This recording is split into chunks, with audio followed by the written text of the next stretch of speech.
দেখার মতো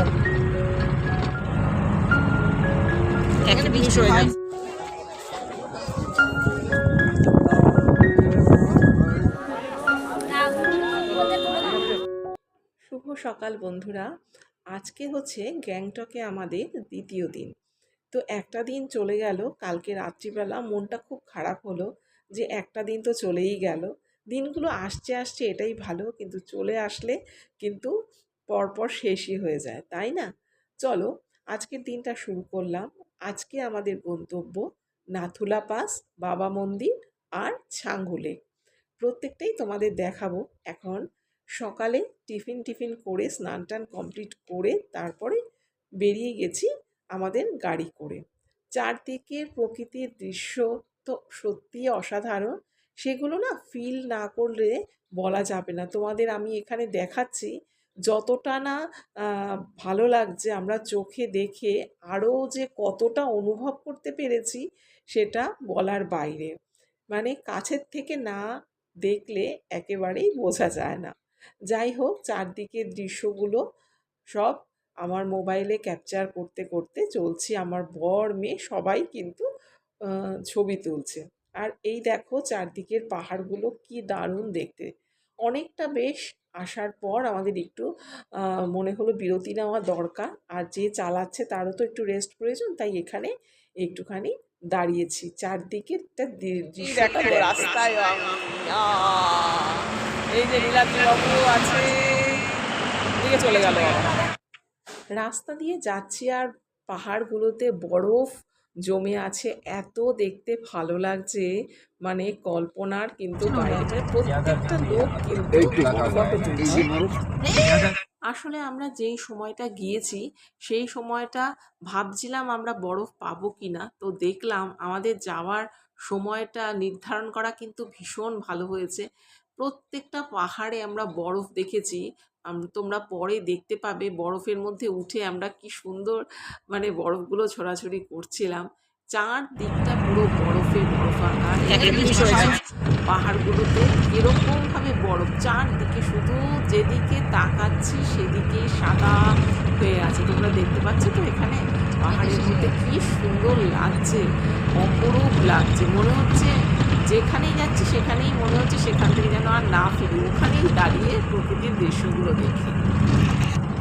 তোমাদের সাথে কথা বলতে বলতে আমরা চলে এসেছি নাথুলা পাসে। বাবা মন্দির আর ছাঙ্গু লেকটা পরে যাব, ওটাকে যদিও ক্রস করেই এসেছি, কিন্তু এটা আগে দেখে তারপরে ওটা দেখব। এদিকে একদিকে ভীষণ ভালো হয়েছে যাতে আমরা নাথুলা লেক পাসে তাড়াতাড়ি এসেছি। এরপর ওয়েদারটা ভীষণ খারাপ হয়ে গিয়েছিল, তোমরা দেখতেই পাচ্ছ। একটু আগে আকাশটা কিন্তু পরিষ্কার ছিল, এখন কিরম চারদিকে মেঘলা হয়ে রয়েছে। আর একটু পরেই স্নোফল শুরু হয়েছিল। পুলিশ যা আর্মিরা রয়েছে তারা সবাইকে তাড়াতাড়ি করে সরিয়ে দিচ্ছে আর কি। এতক্ষণ যাও আমরা একটুখানি মানে দাঁড়িয়ে ফটো টটো তুলতে পারছিলাম, এখন স্নোফল দেখো শুরু হয়ে গেছে। আর আমার হাতে কিন্তু অক্সিজেন সিলিন্ডার একটা রয়েছে, তো এটার দাম নিয়েছে 600 টাকা। তোমরা এই 500-600 এর মধ্যেই পেয়ে যাবে। তবে নাথুলা পাসে আমাদের একটু সবারই অক্সিজেনের সমস্যা হয়েছিল, তো সেটা খুব বেশিক্ষণ যে স্থায়ী ছিল তাই নয়। কর্পূর, তোমরা যদি কেউ যাও কর্পূর নিয়ে যাবে, কর্পূর মাস্ট। আমার মনে হয় অক্সিজেন দরকার হয় না, কর্পূরেই কিন্তু কাজ চলে যায়। আর এই দেখো আমরা একটুখানি ফটো তুলছি ঠিকই, কিন্তু হাত জানো তো একেবারে জমে যাচ্ছে। আর ওই যে নীলাদ্রি দেখো কর্পূর কিন্তু শুকিয়েই চলেছে। নাথুলা পাসে যাওয়ার পর আমাদের প্রত্যেকেরই একটু শ্বাসকষ্টের সমস্যা হয়েছিল, তো সেই জন্য চীনের যে বর্ডারটা আছে সেখানে আমরা যেতে পারিনি। কি আর করা যাবে। দেখতে পাচ্ছ তো চারদিকে কীরকম সানি ওয়েদার একটা হয়ে রয়েছে, অন্ধকার নেমে আসছে। আর আমার মেয়ে কিন্তু গিয়েছিল, দাদা ভাইয়ের দেখেছো, ওর দাদা ভাইয়ের হাত ধরে ওখানে অনেকটা বেশ বরফ, এত সুন্দর লাগছিল। এটা খুব একটা দূরে ছিল না, কিন্তু আমরা আর নামতে পারছিলাম না, বললাম না প্রচণ্ড শ্বাসকষ্ট হচ্ছিল। কর্পূর নিয়ে তারপর অক্সিজেনটা যেহেতু পরে নিয়েছি, কর্পূরটা অনেকক্ষণ নিয়েছি, কিন্তু মনের মধ্যে না যত না মানে অক্সিজেনের অভাব হয়, বেশিরভাগ মানুষ অ্যাংজাইটিতেই মনে হয় অক্সিজেনের অভাব হচ্ছে। আমি পরের ব্লগে এই কথাটা কেন বললাম, পরের ব্লগে তোমাদের অবশ্যই জানাবো। যাই হোক, এখানে দেখো মেয়ে ওইখানে গেছে, ওখানে গিয়ে বেশ ফটো তুলে এসেছে।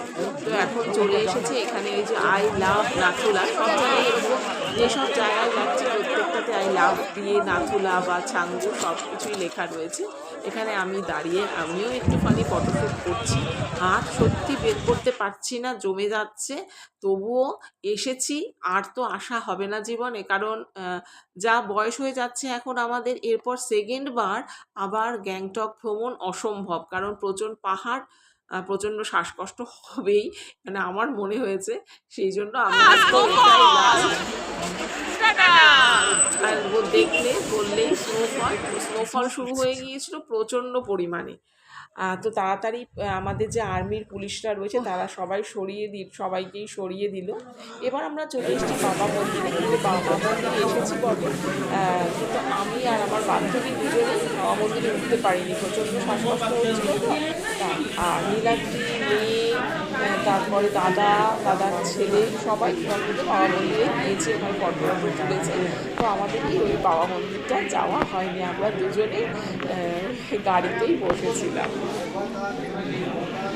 তোমরা যারা যাবে এই নাথুলা পাসে বা ছাঙ্গু লেকে, এখানে যেতে গেলে কিন্তু আলাদাভাবে পারমিট করাতে হয়, আর মোটামুটি খরচ 3.5 থেকে 4,000 টাকার মতন পড়ে। তো আমাদের কিন্তু 4,000 টাকা নিয়েছে। তো আমাদের যে গাড়ির ড্রাইভার করে যে আমাদের 0 পয়েন্টে নিয়ে গেছে, সে বলল যে 4,000 টাকাটা একটু বেশি হয়েছে, 3.5 হলেই ঠিকঠাক হয়ে যায়। তো দেখো আমাদের গাড়ি চলছে, আর এই যে দেখো বাবা মন্দির ছেড়ে আমরা ছাঙ্গু লেকের দিকে এসেছি। এখানে দেখো কিরকম স্নোফল হচ্ছে, গাড়ি দেখে বুঝতেই পারছো গাড়ির মধ্যে মানে বৃষ্টি পড়ছে, বরফ পড়ছে, মানে আমাদের গাড়ির সামনের দিকটাও না একদম সাদা হয়ে গিয়েছিল। আর দেখো এই স্নোফলের মধ্যেও কত লোক, আর এখানে যে চমড়ি গাইগুলো রয়েছে অনেকে উঠে এখানে ফটো তুলছে, কিন্তু এত বাজে ওয়েদার ছিল, বাজে বলবো না, মানে এই ওয়েদারটা দেখতেই তো মানুষ এখানে যায়। বলছিলাম নীলাদ্রি গেছে, তানি গেছে, আমি যেতে পারিনি। এখন চলে এসেছি ছাঙ্গু লেকে, চলো তোমাদের দেখিয়ে দিই। মোটামুটি ফটো তুলেছে, কিন্তু বাইরে দাঁড়িয়ে থাকা আর সম্ভবপর হচ্ছিল না।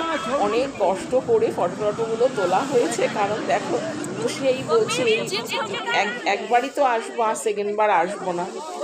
তো যদি একটু ফটো না তুলে নিয়ে যায় তাহলে ভালো হয়। আর চারদিকটা দেখেছো কিরকম বরফ, চারদিকে বরফ আবৃত। আর যখন শীতকাল থাকে এই জলগুলো নাকি একদম মানে বরফ হয়ে যায়, একদম পুরোটা সাদা থাকে তখন।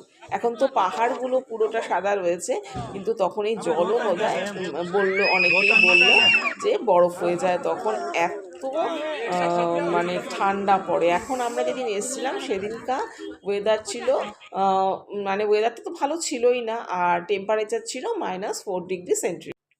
ছাঙ্গু লেক থেকে একটু এগোতে গিয়েই দেখলাম এরকম বরফ দেখে আর গাড়িতে বসে থাকা যায় বলো, সবাই নেমে পড়েছি।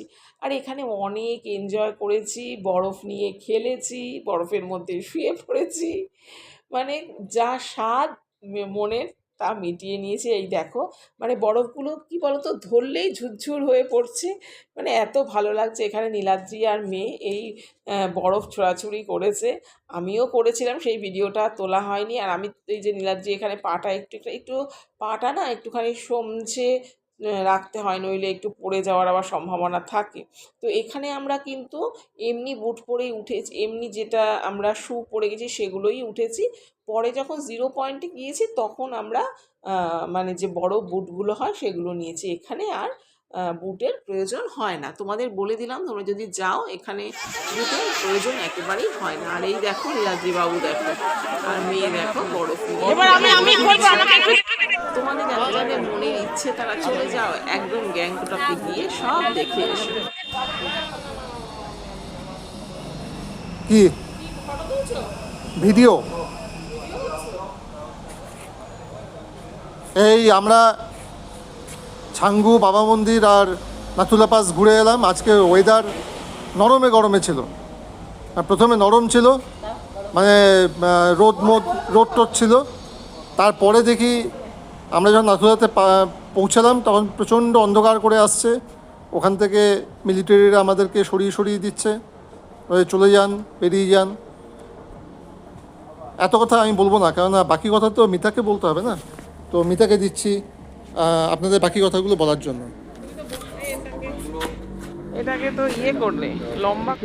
তো বন্ধুরা, এই যে আমরা এখন এসে পৌঁছালাম, ভীষণ টায়ার্ড। তখন তো তোমাদের বললাম বাবা মন্দিরে যেতে পারিনি। তারপরে যদিও ছাঙ্গু লেক খুব ভালো, ওখানটা ছাঙ্গু লেকটা ফটোশ্যুট করেছি, ভিডিও করেছি, ভিডিও তো আসবেই, ফটোও শ্যুট করেছি। আর এখানে সবাই এই যে সবাই দাঁড়িয়ে আছে। আর ওখানে হচ্ছে, আর এই যে এখানে নীলাদ্রি আর হচ্ছে মেয়ে ঘোরাঘুরি করছে। এটা হচ্ছে আমাদের হোটেলের একদম সামনের দিকটা। আর হোটেলটা হচ্ছে আমাদের এই যে, হোটেলটা হচ্ছে আমাদের এটা, এই যে এটা হচ্ছে সামনে, এই হচ্ছে আমাদের পুরো হোটেলটা।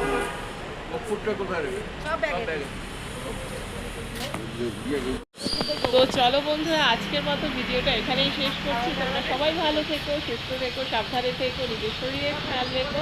আজকের মতো আসছি, টাটা।